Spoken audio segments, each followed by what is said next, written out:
मनुस्मृति में शूद्रों के लिए क्या क्या घटिया।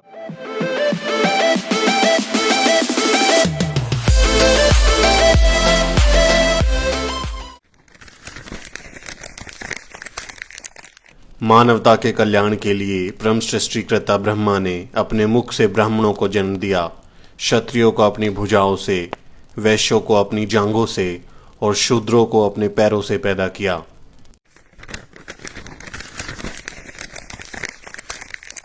भगवान ने कहा है कि एक शूद्र का कर्तव्य है कि ऊपरी वर्णों की श्रद्धा पूर्वक सेवा करे, उसका यही धर्म है।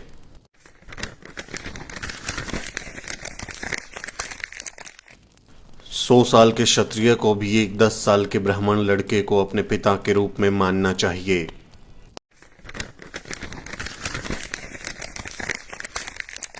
ब्राह्मण को भोजन के लिए कभी भी अन्य वर्णों के व्यक्तियों को आमंत्रित नहीं करना चाहिए। अगर कोई ब्राह्मण से भोजन मांगता है तो ब्राह्मण कुछ बचा खुचा दे सकता है, लेकिन वो भी उसके नौकर घर के बाहर देंगे।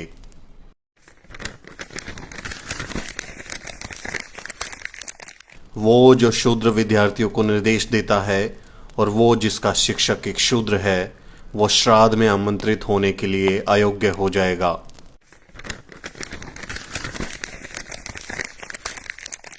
एक शूद्र शिक्षा प्राप्त करने के लिए अयोग्य है। ऊपरी वर्ण शूद्र को शिक्षा या सलाह ना दें।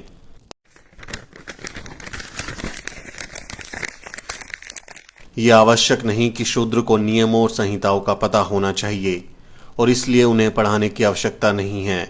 जो इसका उल्लंघन करेगा वो नरक में जाएगा।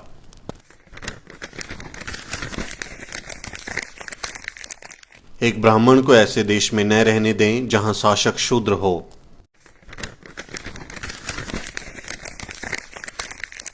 शूद्रों की उपस्थिति में वेदों को कभी नहीं पढ़ना चाहिए।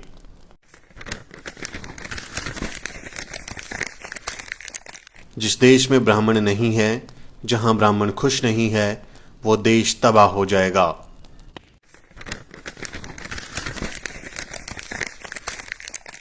सिर्फ एक ब्राह्मण सभ्य होता है, वो न्यायाधीश के रूप में कार्य करे, लेकिन शूद्र कभी ऐसा नहीं कर सकता।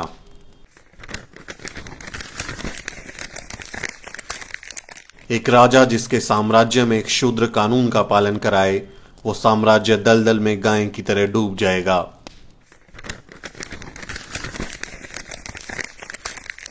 अगर कोई ब्राह्मण को गुलाम बनाने की कोशिश करता है तो उस पर 600 पण का जुर्माना लगाना चाहिए।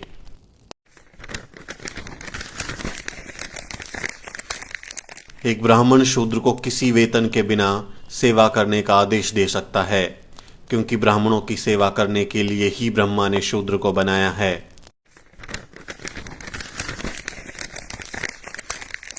भले ही एक ब्राह्मण शूद्र को गुलामी से मुक्त कर दे, लेकिन शूद्र फिर भी गुलाम बना रहता है। किसी को भी उसे मुक्त करने का अधिकार नहीं है।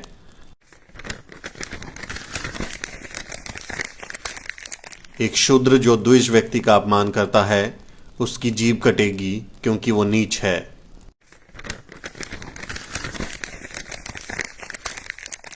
अगर शूद्र द्विज नामों और जातियों का उल्लेख करता है तो एक 10 उंगली लंबी लोहे की कील गर्म करके उसके मुंह में डाल दी जाए।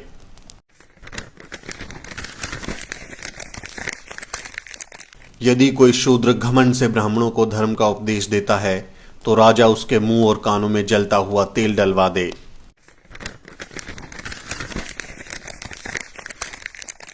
एक शूद्र जो ऊंची जाति के महिला के साथ संभोग करता है तो उसे मौत के घाट उतार दिया जाना चाहिए और उसकी संपत्ति को जब्त कर लिया जाना चाहिए।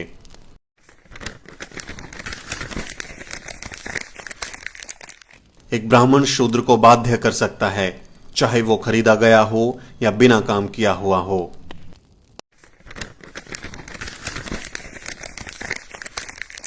किसी भी शूद्र के पास खुद की संपत्ति नहीं होनी चाहिए।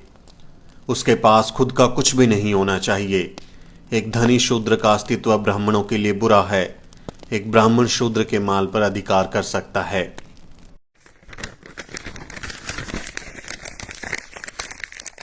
एक ब्राह्मण बिना किसी हिचकिचाहट के शूद्र की संपत्ति जब्त कर सकता है।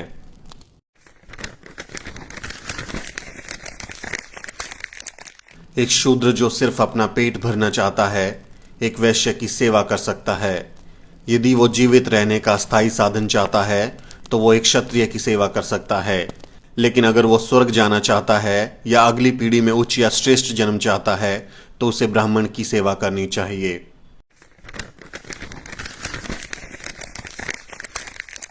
एक शूद्र का सबसे पवित्र कर्तव्य ब्राह्मणों की सेवा करना है। हमेशा ब्राह्मण शब्दों का अत्यंत भक्ति के साथ पाठ करना चाहिए। ऐसे शूद्र को मोक्ष मिलेगा, अन्यथा वो बहुत बुरी मौत मर जाएगा और सबसे बुरे नरक में जाएगा।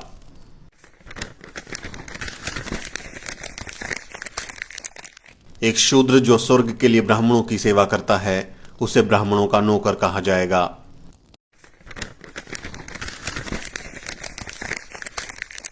शूद्रों का सबसे बड़ा काम सिर्फ ब्राह्मणों की सेवा करना है। इसके अलावा वो जो भी कुछ करेगा उसे उसका कोई फल नहीं मिलेगा।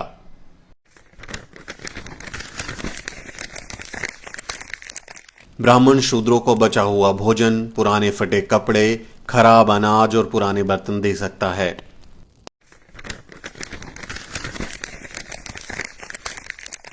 शूद्र जरा सा भी धन संग्रह नहीं कर सकता, भले ही उसके पास इसे बनाने की शक्ति हो, क्योंकि एक अमीर आदमी गर्व करता है जिससे ब्राह्मणों को दर्द होता है।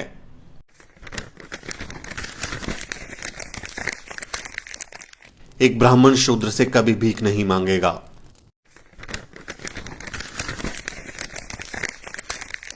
शूद्र किसी अन्य वर्ण में शादी नहीं कर सकता।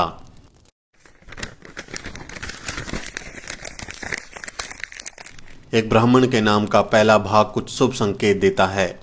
एक क्षत्रिय सत्ता से जुड़ा हुआ है और एक वैश्य धन के साथ, लेकिन एक शूद्र व्यक्ति अपमान के साथ जुड़ा है।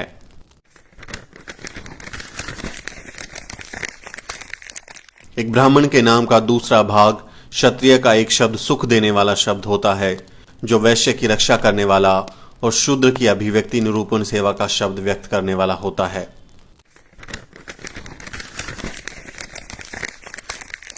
ब्राह्मण इस घटिया किताब को अपनी श्रेष्ठ किताब मानते हैं। ये किताब जलाई जानी चाहिए। इसीलिए बाबा साहब डॉक्टर अम्बेडकर ने 25 दिसंबर 1927 को मनुस्मृति दहन किया था।